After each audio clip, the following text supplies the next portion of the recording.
So this is question number 3, KVS PGT 2017. Question है following question has more than one option correct, मतलब कुछ statement आपको given है, इनमें से आपको करेक्ट स्टेटमेंट चूज करनी है। ठीक है, क्वेश्चन को सॉल्व करने से पहले मैं आपको कुछ कंसेप्ट बता देता हूँ। एक कंसेप्ट ये फॉर्मूला है, इलेक्ट्रिक फील्ड बराबर होता है माइनस dV अपॉन dr के, मतलब कि जो इलेक्ट्रिक फील्ड होता है वो नेगेटिव ग्रेडियंट होता है पोटेंशियल का। ठीक है, और इसके अलावा एक फॉर्मूला होता है W equal to Q into में डेल्टा V। अब क्वेश्चन स्टार्ट करते हैं। देखो पहला पॉइंट है, पहला स्टेटमेंट है, if the electric field is zero at a point the electric potential must also be zero. क्या इलेक्ट्रिक फील्ड अगर किसी पॉइंट पर जीरो है तो क्या हम ये कहेंगे कि 100% इलेक्ट्रिक पोटेंशियल भी वहां पर जीरो होगा? तो इस पर थोड़ा डिस्कशन कर लेते हैं। ये कह रहा है कि इस फॉर्मूले का इस्तेमाल करते हैं, कह रहे हैं कि इलेक्ट्रिक फील्ड अगर जीरो है तो क्या पोटेंशियल भी जीरो होगा? तो देखो इलेक्ट्रिक फील्ड किसके बराबर होता है, माइनस dV अपॉन dr के। तो किसी चीज का डिफरेंशिएशन, यहाँ पर dV अपॉन dr क्या है कि हम पोटेंशियल का पोजीशन के रेस्पेक्ट में डिफरेंशिएशन कर रहे हैं।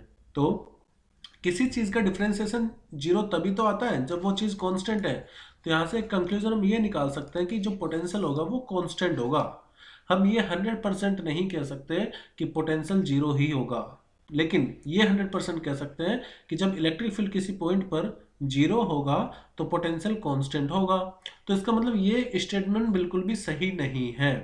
अब जब ये स्टेटमेंट सही नहीं है तो हम वो वाला ऑप्शन चूज करेंगे जिसमें ए ना हो।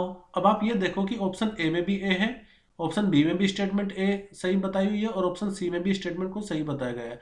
तो ये तीनों ही ऑप्शन तो हो गए गलत, तो हमारा सही आंसर क्या हो गया, ऑप्शन डी। ठीक है, तो कितना इजीली हमारा आंसर आ गया। लेकिन बाकी स्टेटमेंट पर भी हम डिस्कशन करेंगे।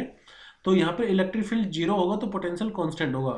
ठीक है, अब ऐसा कब हो सकता है कि इलेक्ट्रिक फील्ड जीरो है पोटेंशियल कांस्टेंट है? इसका भी मैं आपको एक केस बता देता हूँ। देखो जैसे कोई स्फेरिकल सेल है, उस पर एक्सटर्नली आपने चार्ज को फैलाया हुआ है यूनिफॉर्मली।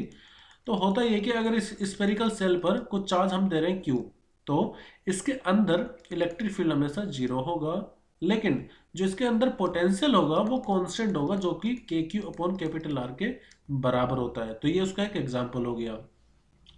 अब ऑप्शन बी, देखो हमारा आंसर आ चुका है लेकिन हम बाकी स्टेटमेंट भी डिस्कस करेंगे। ऑप्शन बी है, if the electric potential is constant in a given region of space the electric field must be zero in that reason.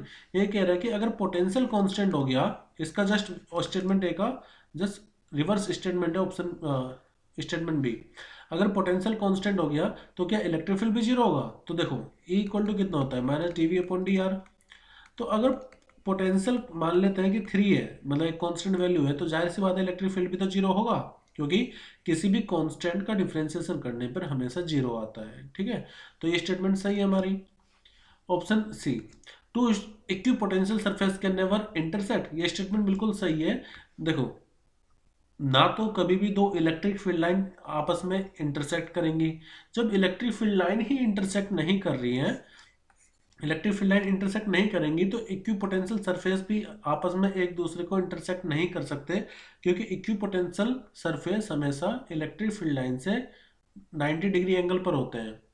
तो जो इक्विपोटेंशियल सरफेस है वो कभी भी एक दूसरे को इंटरसेक्ट नहीं करेंगे। अगर वो ऐसा करते हैं तो वो एक ही पॉइंट पर दो डिफरेंट डायरेक्शन बताएंगे इलेक्ट्रिक फील्ड की, जो कि इम्पॉसिबल है। ठीक है, देखो ना तो इलेक्ट्रिक फील्ड इंटरसेक्ट करती, ना इक्विपोटेंशियल सरफेस इंटरसेक्ट करते, और ना ही मैग्नेटिक फील्ड कभी एक दूसरे को इंटरसेक्ट करती। ये आपस में एक दूसरे की इज्जत करते हैं, एक दूसरे को काटेंगे नहीं, अपना रास्ता अलग बनाएंगे। ऑप्शन डी, मतलब statement D, electron move from a region to lower potential to a region of higher potential.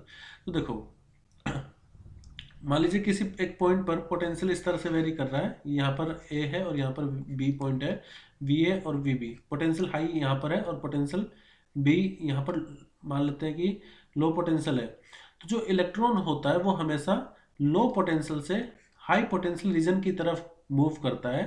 ठीक है, और जो प्रोटॉन होता है वो हाई पोटेंशियल से लो पोटेंशियल की तरफ मूव करेगा।